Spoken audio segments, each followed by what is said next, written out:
No niin, morjesta. Meillä olisi tänään tarkoitus tehdä tämmönen esittelyvideo Foodsaverin V2860 vakuumikoneesta. No niin, ja toimintojahan meiltä täältä löytyy 3 eri nopeusasetusta. Nopea, keskinopea ja hidas. Sitten meillä on vakuumoitavan aineen mukaan kosteusvalinnat, 2 kappaletta. Siitä siirrytään sen jälkeen itse vakuumointiin. Siinä on automaattinen vakuumointi, tarvii painaa kerran, tekee automaattisesti homman loppuun.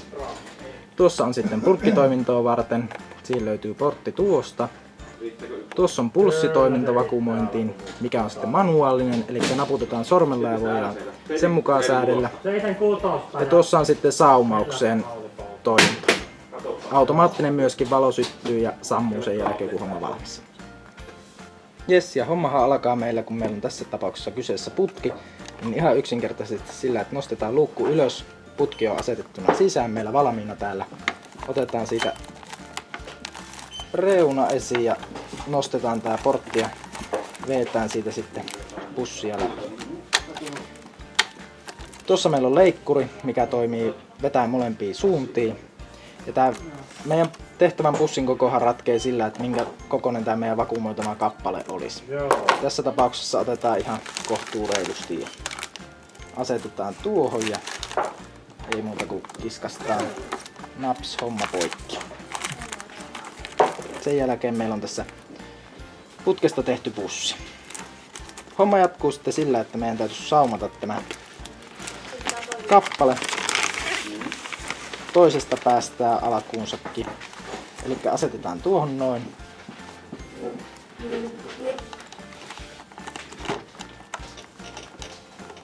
Kansi kiinni ja salpa toimii, tuosta painetaan. Sen jälkeen napautetaan saumaustoimintaa.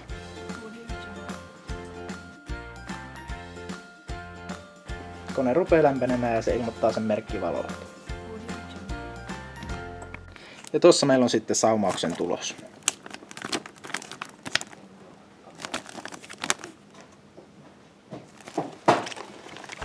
Jes, ja homma jatkuu meillä sen jälkeen, kun ollaan saatu saumattua tuo toinen pää, niin sillä tavalla, että ei muuta kuin vakuumoitetaan tavara pussiin. Tarpeellinen määrä, mitä nähdään.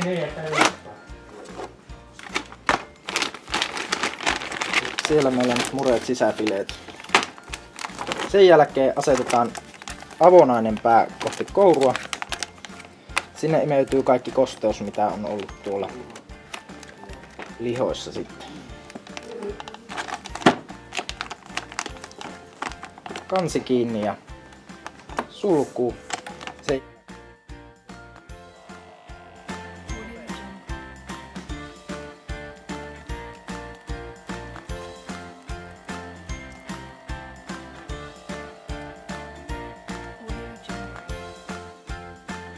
Nyt keskinopea asetus tuolla käytössä ja kosteusvalintana oli kuivempi vaihtoehto.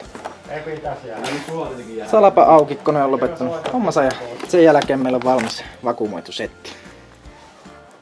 Eli nyt ollaan saatu meidän vakuumoinnit päätökseen. Meillä olisi edessä huoltotoimenpiteet. Tärkeimpänä on pitää nämä tiivistepinnat puhtaana. Se voidaan tehdä esimerkiksi märällä rätillä tai sitten pyyhkästä ihan vaan sormella. Kouru on syytä tyhjentää kanssa. Sinne kertyneet nesteet voidaan kipata lavuaariin. Se on irrotettavissa ihan ilman mitään erillisiä lukituksia. Sen jälkeen kuivatus olisi tärkeää tehdä mielellään kansi auki. Ei laiteta heti kiinni, että se jää siihen muhimaan. Annetaan olla levällään.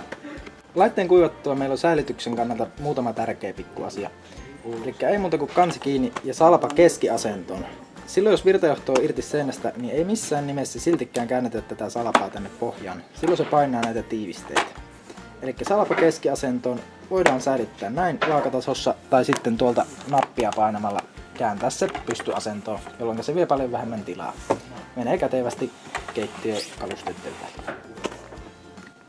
Vakuumointiin tarkoitettuja pusseja ja putkeja meillä on olemassa erilaisia. Tässä on muutama vaihtoehto, mitä tuosta löydettiin.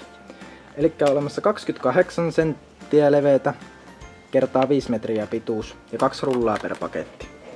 Sama tavara löytyy myös sitten 22 senttiä leveänä.